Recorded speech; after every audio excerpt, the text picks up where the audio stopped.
দেখুন বন্ধুরা, আজকে আমরা রান্না করছি ব্ল্যাক চিকেন। প্রথমে চিকেনটাকে কষে নিয়েছি। এবার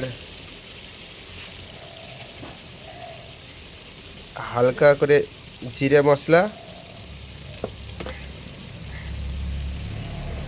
হালকা করে হলুদ, সামান্য একটু রেড চিল্লি আর পরিমাণ মতো লবণ।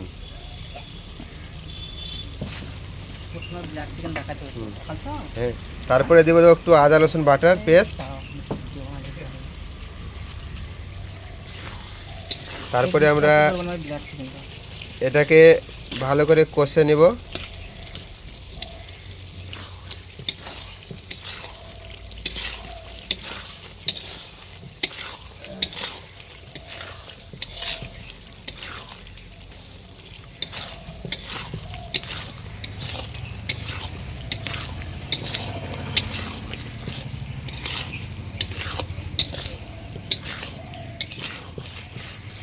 পরিমাণ মতো কষে নিতে হবে।